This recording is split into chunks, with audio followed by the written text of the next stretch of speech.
Hello student, in today's lecture we are going to learn about the other types of scheduling algorithm. जैसे कि हमने इस unit में different scheduling algorithm के बारे में पढ़ा हुआ है like FCFS, HJF, Priority, RR, etc. These are the different scheduling algorithm जहाँ पे हमने ये पढ़ा कि किस तरीके से algorithm काम करते हैं. वैसे ही ऑपरेटिंग सिस्टम में कुछ अदर टाइप्स के शेड्यूलिंग एल्गोरिदम्स भी होते हैं, उसके बारे में आज के लेक्चर में हम डिस्कस करेंगे.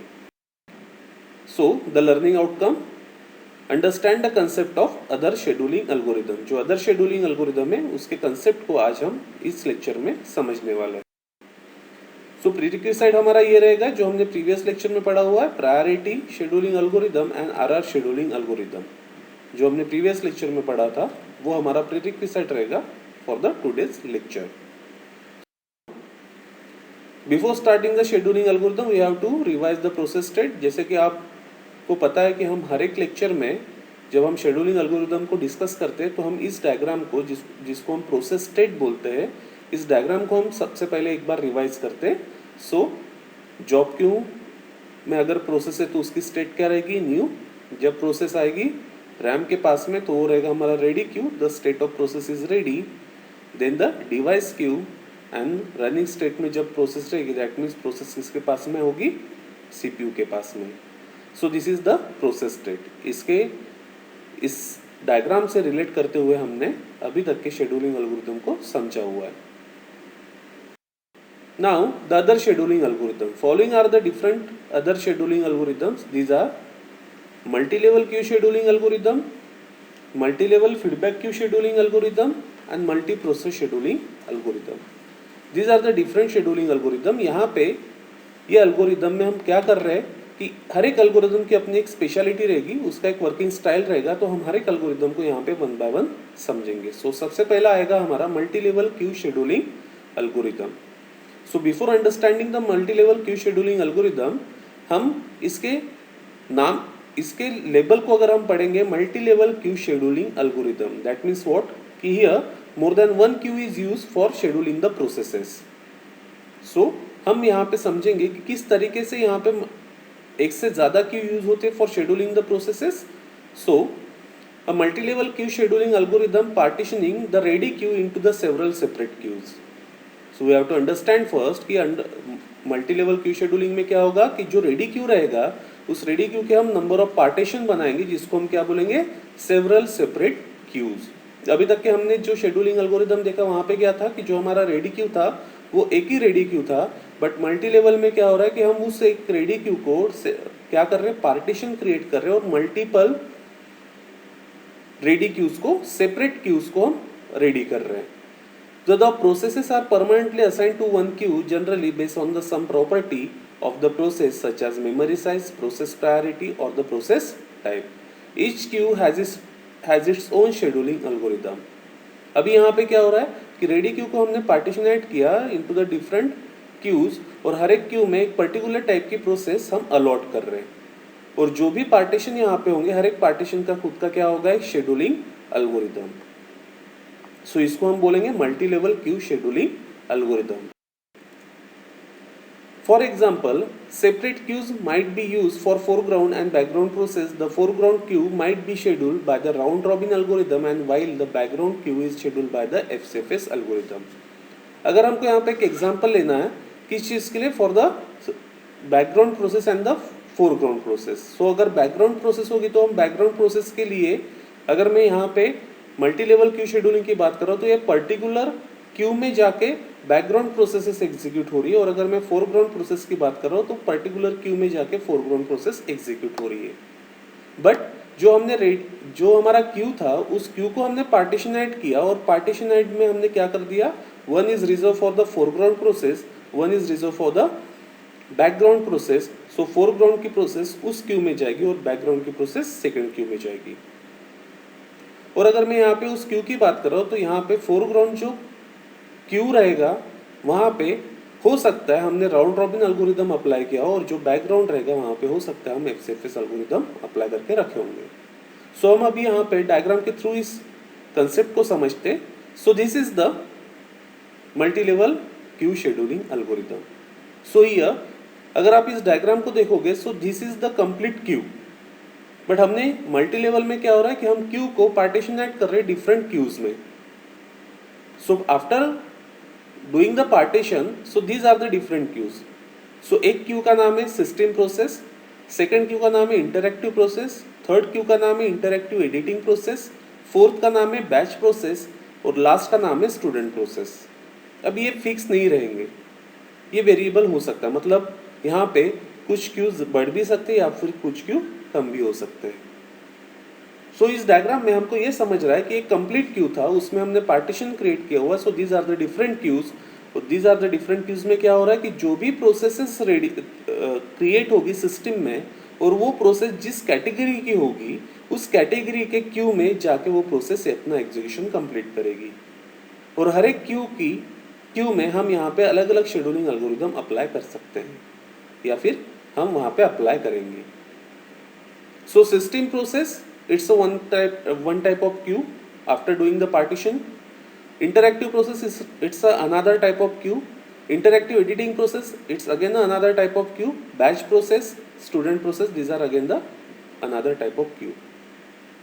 So here इससे रिलेटेड प्रोसेसेस इस क्यू में आएगी, हर एक क्यू में आएगी और वहां से अपना एग्जीक्यूशन कंप्लीट करेगी. और यहाँ पे अगर आप देखोगे on the left side of diagram highest priority and lowest priority decide किया हुआ है. दैट मीन्स व्हाट कि अगर कुछ प्रोसेस जनरेट होगी वो अगर सिस्टम प्रोसेसेस की कैटेगरी में आ गई, दैट मीन्स वो कहाँ पे आएगी, सिस्टम प्रोसेस क्यू में. तो जब तक के सिस्टम प्रोसेस क्यू में जो प्रोसेसेस है वो कम्प्लीटली एग्जीक्यूट नहीं होती, तब तक के इंटरएक्टिव जो प्रोसेसेस रहेगी वो प्रोसेसेस अपना एग्जीक्यूशन स्टार्ट नहीं करेगी. Why? Because the system process having the highest priority as compared to the interactive process. So whenever कि जब तक कि हमारा सिस्टम प्रोसेसेस में से सारे की सारी प्रोसेसेस एग्जीक्यूट ना हो जाए, तब तक कि हमारा इंटरएक्टिव प्रोसेस की प्रोसेसेस एग्जीक्यूट होना स्टार्ट नहीं करेगी. Same thing is for interactive editing process, same thing is for batch process and same thing is for student process. So in short कि अगर मैं मल्टी लेवल क्यू शेड्यूलिंग की बात कर रहा हूँ तो यहाँ पे हमने क्या किया हुआ है कि कंप्लीट क्यू को हमने पार्टीशनाइट करके डिफरेंट क्यूज में डिवाइड कर लिया हुआ है, और हर एक कैटेगरी की प्रोसेसेस को हम मेंटेन कर रहे हैं. और यहाँ पे हम डिसाइड कर ले रहे हैं प्रायोरिटी ऑफ दैट क्यू, कि उस क्यू में जो भी प्रोसेस रहेगी वो सबसे पहले एग्जीक्यूट होगी और आफ्टर दैट सेकेंड क्यू की प्रोसेसेस एग्जीक्यूट होगी. दैट्स वाई हम इसको बोल रहे हैं multi level queue scheduling algorithm. Why? Because here more than one queue is present. हम यहाँ पे क्या कर रहे हैं, एक सिंगल क्यू को मल्टीपल क्यू में कन्वर्ट कर रहे हैं by doing the partitioning. So this is a multi level queue scheduling algorithm, और हर एक क्यू का यहाँ पे अलग अलग शेड्यूलिंग एल्गोरिदम हम यूज करेंगे. जैसे कि हमने एग्जांपल में डिस्कस किया कि फोरग्राउंड के लिए हम राउंड रॉबिन यूज कर रहे हैं और बैकग्राउंड के हम क्या यूज कर रहे हैं, FCFS. This is second one, multi level feedback queue scheduling algorithm. भी multi level feedback queue scheduling algorithm के पहले हम मल्टी लेवल क्यू शेड्यूलिंग के बारे में डिस्कस करते हैं. यहाँ पे क्या हो रहा था कि process are permanently assign to a queue on a entry to the system. Process do not move between the queues. Multi level queue scheduling algorithm में हम एक बार एक प्रोसेस को एक क्यू को अलॉट कर दे तो यहाँ पे वो प्रोसेस अपने क्यू के बीच में मूव नहीं कर सकती थी. दैट मीन्स व्हाट कि एक बार एक प्रोसेस एक क्यू को हम अलॉट कर देने के बाद में वो प्रोसेस सेकंड क्यू में नहीं जा सकती थी. This is the disadvantage of multi level queue scheduling algorithm. इसी को हमने सॉल्व किया हुआ multi level feedback queue scheduling में. यहाँ पे क्या हो रहा है, it allows a process to move between the queues. Multi level feedback में क्या हो रहा है कि प्रोसेस जो है वो एक क्यू से दूसरे क्यू में मूव कर सकती है. अब ये डिपेंड रहेगा उस प्रोसेस के बस टाइम के ऊपर में. If a process use too much CPU time, it will be moved to the lower priority queue. Similarly, a process that wait too long in the lower priority queue may be moved to a higher priority queue. अगर एक process यहाँ पे ज़्यादा time ले रही है higher priority queue में execution के लिए, तो ऐसी प्रोसेस को हम लोअर प्रायोरिटी क्यू में मूव करा सकते हैं. और अगर वो कोई प्रोसेस बहुत टाइम से लोअर प्रायोरिटी क्यू में है जो वेट कर रही थी, तो हम ऐसी प्रोसेस को हायर प्रायोरिटी क्यू में ला सकते हैं. This is the main advantage of multi level feedback queue scheduling algorithm. This is the diagram of multi-level feedback queue scheduling algorithm. Here these are the three queue, Q1, Q2, Q3. Q1 में time quantum दिया हुआ है जिसको हम time slice बोलते थे round robin scheduling algorithm में 8 milli second. That means यहाँ पे जो प्रोसेस एग्जीक्यूट होगी वो अप टू 8 मिली सेकंड तक की हो सकती है।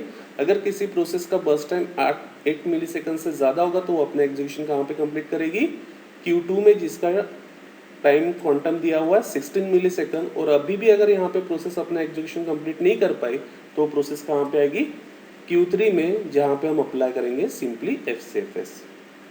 सो this is the multi level feedback queue scheduling algorithm and the diagram. सो किस तरीके से हो रहा है कि अगर यहाँ पे प्रोसेस आती है एग्जीक्यूशन के लिए, वो अगर एग्जीक्यूट हो जाए with 8 milli second up to the 8 milli second time तो वो फाइनली बाहर निकल जाएगी। बट अगर कोई प्रोसेस अपना एग्जीक्यूशन कंप्लीट नहीं कर पाए तो आप देखोगे इस डायग्राम में कि एक एरो निकल के क्वांटम 16 में इन हो रहा है। दैट मीन्स Q2 में इन हो रहा है।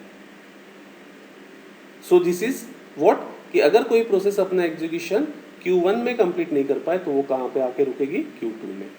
सो इसी चीज़ को समझने के लिए यहाँ पे एक एग्जांपल दिया हुआ है। These are the 4 process P1, P2, P3, P4।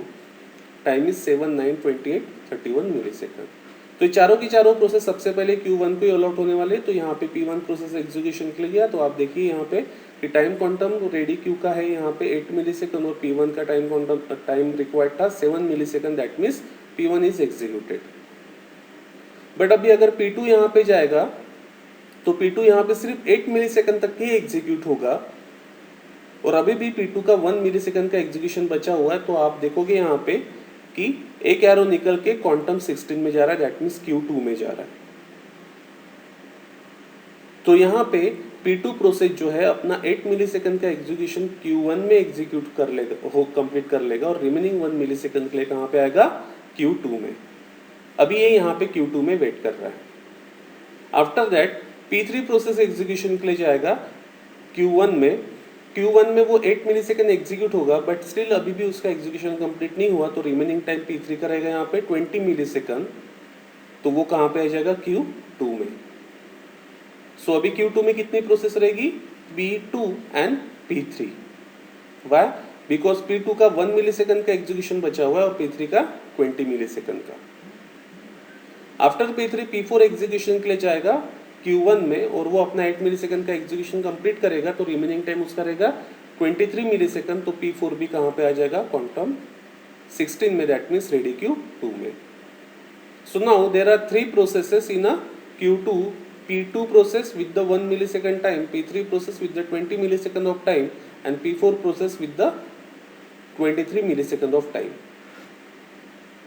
So now Q1 अभी एग्जीक्यूट हो चुका है। Now the time of Q2 और यहाँ पे Q2 में अभी सबसे पहली प्रोसेस कौन सी जाएगी, एग्जीक्यूट होगी P2 जिसका रिमेनिंग टाइम था 1 मिली सेकंड। और यहाँ पे जो हमारा Q2 है वो कितने मिली सेकंड तक के एग्जीक्यूट कर सकता है प्रोसेस को, 16 मिली सेकंड तक के। सो यहाँ पे अभी P2 एग्जीक्यूट हो जाएगा। P2 एग्जीक्यूट होने के बाद में जो नेक्स्ट प्रोसेस रहेगी P3 का रिमेनिंग टाइम कितना था, 28 माइनस 8 मिली सेकंड हो चुका था। तो रिमेनिंग टाइम था इसका 20 मिली सेकंड। तो 20 मिली सेकंड में से 16 मिली सेकंड एग्जीक्यूट होगा। अभी भी P3 यहाँ पे 4 मिली सेकंड का बचा हुआ। तो वापस से वो कहाँ पे आएगा, Q3 में, जहाँ पे हम सिंपली अप्लाई क्या करेंगे, FCFS एल्गोरिदम। तो remaining time of P3 is what, 4 milli second waiting in a FCFS। That means Q3। After that P4 जो Q2 में था हमारा, इसका रिमेनिंग टाइम था 23 मिली सेकंड। तो इसमें से 16 मिली सेकंड वो एग्जीक्यूट कर लेगा। रिमेनिंग टाइम कितना बचा हुआ है, 7 मिली सेकंड। तो ये भी कहाँ पे आ जाएगा, हमारा FCFS में। सो इस तरीके से Q1 में P1 एग्जीक्यूट हो चुका है, Q2 में P2 एग्जीक्यूट हो चुका है। अभी Q3 में 2 प्रोसेस आके रुकी हुई है, P3 process and P4 process. तो P3 का टाइम है 4 मिली सेकंड और P4 का टाइम है 7 मिली सेकंड। और अभी हम यहाँ पे अप्लाई करेंगे FCFS एल्गोरिदम। और FCFS एल्गोरिदम में क्या होगा कि P3 भी एग्जीक्यूट हो जाएगा और P4 भी एग्जीक्यूट हो जाएगा। सो this is the multi level feedback queue scheduling algorithm. हमने जो पहला देखा वो था multi level queue scheduling algorithm. वहाँ पे हमने क्यू को पार्टीशनेट कर लिया था डिफरेंट पार्ट्स में, लेकिन वहाँ पे कुछ डिसएडवांटेज था कि एक बार प्रोसेस एक क्यू को अलॉट होने के बाद में वो मूव नहीं करा सकती थी। अभी हमने फीडबैक क्यू में क्या डाला कि एक क्यू दूसरे क्यू को फीडबैक दे रहा है कि कौन सी प्रोसेस का एग्जीक्यूशन हो चुका है, कौन से प्रोसेस का एग्जीक्यूशन बाकी है, और वो किस तरीके से कि वो प्रोसेस को मूव करा रहा है from one queue to another queue. So this is the multi-level feedback queue scheduling algorithm. In this way all the processes are executed. This is the third one, multi-processor scheduling algorithm. So multi-processor scheduling algorithm में क्या हो रहा है कि more than one processor जब present रहेंगे system में तो उसके लिए जो शेड्यूलिंग एल्गोरिदम यूज करेंगे उसके बारे में हम यहाँ पे डिस्कस कर रहे हैं. In multiprocessor scheduling, multiple CPUs are available to distribute the scheduling work, but by using the multiple CPUs, the scheduling problem becomes more complex. हम यहाँ पे क्या कर रहे हैं कि ज़्यादा काम करने के लिए मल्टी प्रोसेसर सिस्टम को यूज़ कर रहे हैं. मल्टी प्रोसेसर सिस्टम में क्या हो रहा है कि मल्टीपल CPU प्रेजेंट रह रहे सिस्टम में किस चीज़ के लिए, for distributing the scheduling work. जो भी हमको काम यहाँ पे करना है उस काम को कंप्लीट करने के लिए हम मल्टी प्रोसेसर सिस्टम का यूज़ कर रहे हैं. और मल्टी प्रोसेसर सिस्टम में क्या हो रहा है कि जो भी वर्क रहेगा जो हमको करना है उसको हम सही तरीके से डिस्ट्रीब्यूट करेंगे. बट इसका प्रॉब्लम क्या रहेगा कि by using the multiple CPUs scheduling problem becomes more complex. कि अगर हम मल्टी प्रोसेसर सिस्टम की बात कर रहे हैं तो यहाँ पे जो शेड्यूलिंग प्रॉब्लम है वो ज़्यादा क्रिटिकल होगा, जिसको हम बोलेंगे कि ये प्रॉब्लम रहेगा becomes a more complex. If identical or homogeneous processor are used for scheduling, then any available processor can be used to run any process. अगर हम यहाँ पे आइडेंटिकल या फिर होमोजेनियस प्रोसेसर की हम बात करेंगे, वो अगर हम यहाँ पे यूज कर रहे हैं तो यहाँ पे क्या होगा कि एनी अवेलेबल प्रोसेसर, जो भी प्रोसेसर यहाँ पे अवेलेबल होगा उसको हम यूज कर सकते हैं टू रन एनी प्रोसेस. अगर हम आइडेंटिकल या फिर होमोजेनियस प्रोसेसर का यूज यहाँ पे कर रहे हैं तो कोई भी प्रोसेसर हम किसी भी प्रोसेस को एग्जीक्यूट करने के लिए यूज कर सकते हैं.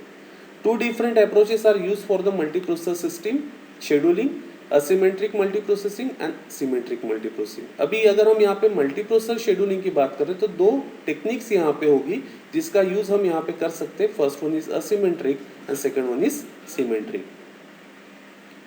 So in multiprocessor system, all the scheduling decision, IO processing and the other activities are handled by a single processor called as a master server. Thus, other processor execute the only user code. This type of multiprocessing called as a asymmetric multiprocessing. Means what? कि अगर यहाँ पे multiprocessor system में एक processor क्या कर रहा है, जो वो ले रहा है scheduling decision, IO processing and other activities की रिस्पॉन्सिबिलिटी ले रहा है, ऐसे प्रोसेसर को हम बोलेंगे मास्टर सर्वर. और रिमेनिंग जो प्रोसेसर रहेंगे वो सिर्फ यूजर कोड को एग्जीक्यूट कर रहे हैं. और इस तरीके से अगर हमारा मल्टी प्रोसेसर शेड्यूलिंग होगा तो इसको हम बोलेंगे असिमेट्रिक मल्टी प्रोसेसिंग.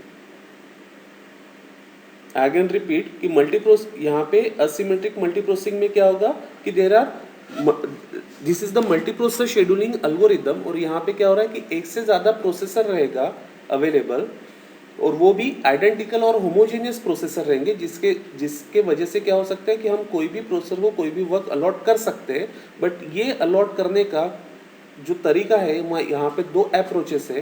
तो दो अप्रोचेस में हम फर्स्ट अप्रोच की बात करें जिसको हम बोल रहे हैं असिमेट्रिक मल्टी प्रोसेसिंग. तो यहाँ पे क्या होगा कि एक प्रोसेसर सारे शेड्यूलिंग डिसीजन लेगा, आईओ प्रोसेसिंग करेगा और सारे अदर एक्टिविटीज को हैंडल करेगा, जिसको हम बोलेंगे मास्टर सर्वर. और रिमेनिंग प्रोसेसर क्या करेंगे, सिर्फ यूजर कोड को एग्जीक्यूट करेंगे.